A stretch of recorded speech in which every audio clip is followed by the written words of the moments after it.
तो फिल्म की शुरुआत में हम एक लड़की को देखते हैं जो अपने भाई के साथ एक मरे हुए आदमी की कब्र खोलकर उसमें जाकर लेट जाती है। ये सीता थी। उसे जानना था कि क्या मरने के बाद लोगों को उनके बुरे कामों की सजा दी जाती होगी या नहीं। उसका भाई कब्र की आखिरी फट्टी लगाता है और उसके पास ही बैठ जाता है। लड़की कब्र के बंद होते ही कैमरा ऑन कर लेती है। कब्र के बाहर दिखाया जाता है कि एक सांप ऊपर से गुजरकर कब्र के अंदर आ रहा था, जिसे सीता के भाई ने नोटिस ही नहीं किया और सीता को इस बारे में इन्फॉर्म नहीं किया। सीता के इस अजीब एक्सपेरिमेंट के पीछे रीजन थी उसका पास्ट। उसने अपने मॉम डैड को अपनी आंखों के सामने एक बॉम्ब ब्लास्ट में खोया था और तब से उसके जहन में ये बात बैठ गई थी कि अच्छे लोगों का हमेशा एंड अच्छा नहीं होता। बुरे लोग दुनिया में भी फायदा ले जाते हैं और मरने के बाद भी इनको कोई सजा नहीं मिलती और ना अच्छे लोगों को कोई इनाम दिया जाता है, जैसा रिलियंस स्टडी में उन्हें बताया जाता था। सीता के मॉम डैड के मरने के बाद सीता और उसके भाइयों को सालों पहले ऑर्फनेज में छोड़ दिया गया था, जहाँ पर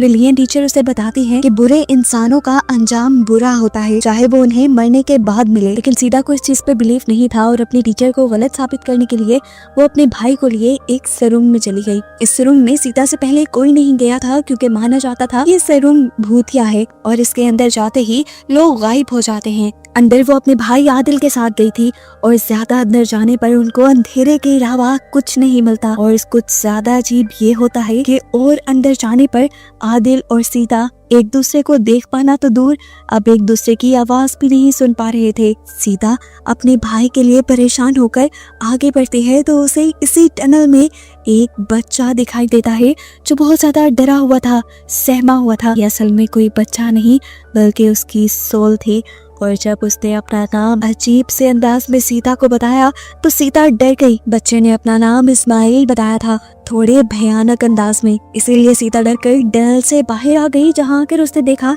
कि गांव वालों के साथ आदिल उसका इंतजार कर रहा था। इन लोगों को दोबारा ऑर्फनेज छोड़ दिया जाता है, जहां आने के बावजूद भी सीता के दिमाग में एक ही सवाल था कि इस्माइल की सोल इस टनल में कैसे आई होगी, उसकी सोल ऐसे भटक क्यों रही है। उसने अब टीचर्स की और यहाँ पर काम करने वाले लोगों का पीछा करना और उनकी बातें सुनना शुरू कर दी। और एक दिन जब एक टीचर और एक केयर टेकर बात कर रही थी तब सीता को इस्माइल का असल पता चल गया। उसे पता चला कि ये ऑर्फनेज एक बहुत ही अमीर आदमी का था, लेकिन ये ऑर्फनेज उसने अच्छे मकसद के लिए नहीं बनाया था।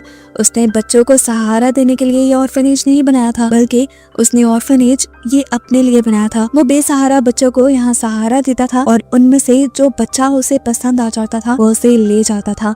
अमीर लोग उस बच्चे का मिसयूज करते थे और इस्माइल भी उन्हीं बदकिस्मत बच्चों में से एक बच्चा था जिसके साथ बहुत सारे अमीर लोगों ने मिलकर ज्यादती की थी और तब से उसकी रूह उस टनल में भटक रही थी। सीता सुन पाती है कि इस मर्तबा उन्होंने आदिल को चुन लिया था। टीचर्स बताती हैं कि उस रात के बाद इस्माइल किसी को नहीं दिखा, लेकिन सीता ने उसे टनल के अंदर देखा था। अब सीता अपने भाई की जान बचाने के लिए फौरन अपने भाई के पास जाती है, लेकिन इससे पहले कि वो अपने भाई को पकड़ पाती दो आदमी उसके भाई को ही पकड़ लेते हैं। सीता उनके लिए खतरा बन सकती थी, इसीलिए उन लोगों ने सीता को भी पकड़कर स्टोर रूम में कैद कर दिया, जिसके खिड़की और दरवाजों को सील किया गया था। अपने भाई को बचाने के लिए सीता ने दिमाग लड़ाया और अपना स्कार्फ उतारकर उसकी मदद से इन सील हुई खिड़कियों को तोड़ने की कोशिश की, जिसमें वो कामयाब भी हो गई। उसके बाहर निकलते ही यहाँ पर केयर टेकर उसके पास आई। वो सीता के लिए कुछ पैसे और जरूरी सामान लाई थी ताकि वो अपने भाई को बचाकर यहाँ से कहीं दूर चली जाए। सीता के भाई को ये लोग कहाँ लेकर जा रहे थे केयर टेकर ने ये भी बता दिया था।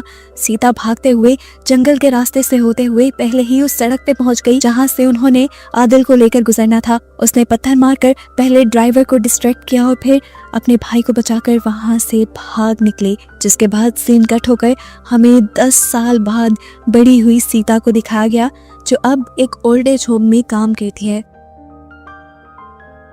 वक्त गुजर जाने के बावजूद भी सीता के दिमाग से अपने मॉम डैड वाला हादसा और उस टाइम दिमाग में आने वाली ये बात नहीं निकली थी कि बुरे लोगों का अंजाम भी वैसा ही होता है जैसे अच्छे लोगों का। मरने के बाद दुनिया में तो बुरे लोग ही फायदे में रहते हैं, मरने के बाद भी उनको कोई फर्क नहीं पड़ता और ना ही अच्छे लोगों को कोई इनाम या सुकून दिया जाता है। अब वो इस बात को साबित करना चाहती थी और इसके लिए किसी भी हद तक जाने के लिए तैयार थी। अपने इस एक्सपेरिमेंट के लिए वो अपने ऑर्फनेज के मालिक को ही चुनती है जो बचपन में बच्चों के साथ ज्यादती किया करता था। वो इस टाइम उसी के ओल्ड एज होम में रह रहा था। पहले उसके सारे बुरे कारनामों के सबूत इकट्ठे करती है और फिर बुरे आदमी को नशा देकर उससे उसके सारे गुनाह उगलवा लेती है और इन सब बुरी चीजों के एहसास से आखिर वो खुदकुशी कर लेता है।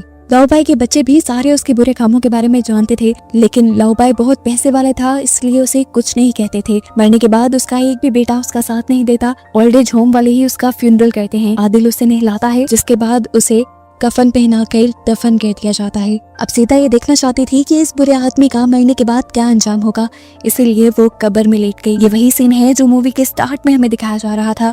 सीता ने कब्र में लेटने के बाद अपना मोबाइल ऑन कर दिया, जबकि आदिल ने आखिरी फट्टी लगाते हुए उसे कहा कि अगर कोई भी मसला हो तो तुम मुझे आवाज दे देना, और खुद करीब ही बैठ गया। कब्र के पास अब सांप आने लगा, जिसे आदिल ने कुछ देर बाद नोटिस कर लिया, इसलिए उसने फौरन सीता को कब्र से बाहर निकाल लिया। जितनी देर सीता कब्र में रही उतनी देर तक वहाँ पे कुछ एबनॉर्मल नहीं हुआ, यानी जो उसकी सोच थी वो सच साबित हो गई। मरने के बाद बुरे लोगों को कोई सजा नहीं दी जाती। यही बात वो एक मॉर्निंग शो में बताने के लिए चली जाती है और वहाँ पर वो अपनी रिकॉर्डिंग भी लेकर जाती है, लेकिन जैसे ही रिकॉर्डिंग प्ले की जाती है तो वहाँ पर कुछ भी नहीं था। पता चला कि आदिल ने सब कुछ डिलीट कर दिया था और ऐसे सीता की बातों पर किसी ने एतबार नहीं किया।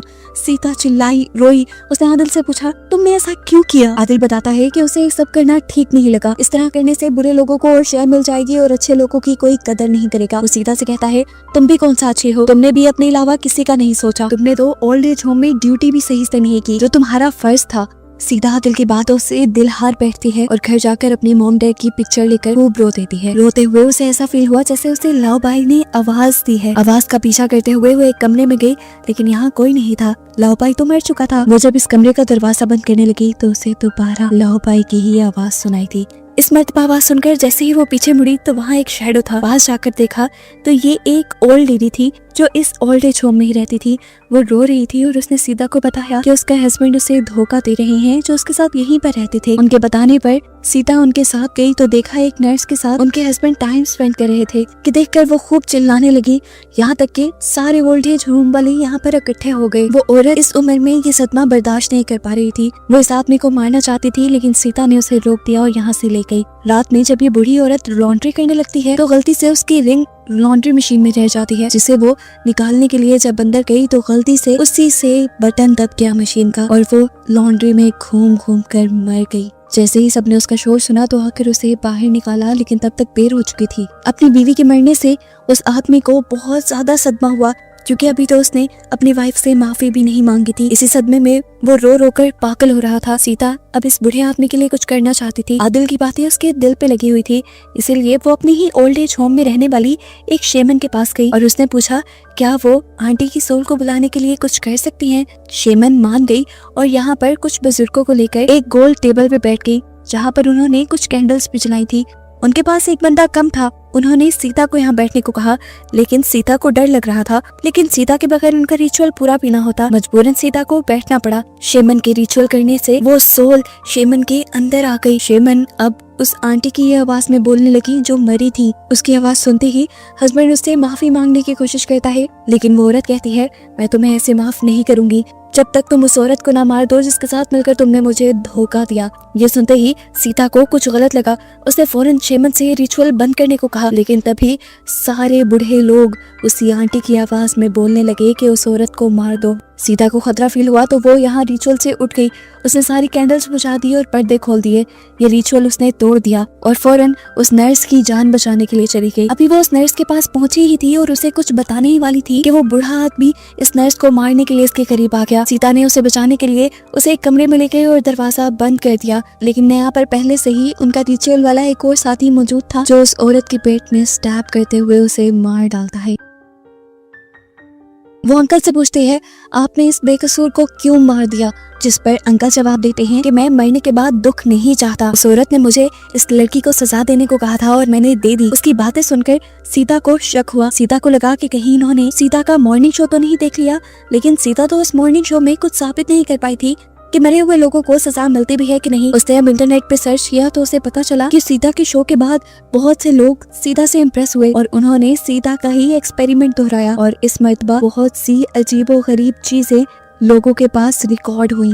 जो लोग अच्छे नहीं थे उनकी कब्रों में से चीखने और पुकारने की आवाजें रिकॉर्ड हुई और कुछ कब्रों में सुकून मिला, जिसका मतलब था कि मरने के बाद सच में सजा दी जाती है। सीता को ये सब देखकर हैरानी हुई। उसने सोचा फिर लाओबाई के साथ वो सब क्यों नहीं हुआ था। यही सोचते हुए उसने जाकर फौरन लाओबाई की कब्र खोद दी और दोबारा अंदर जाने का फैसला किया।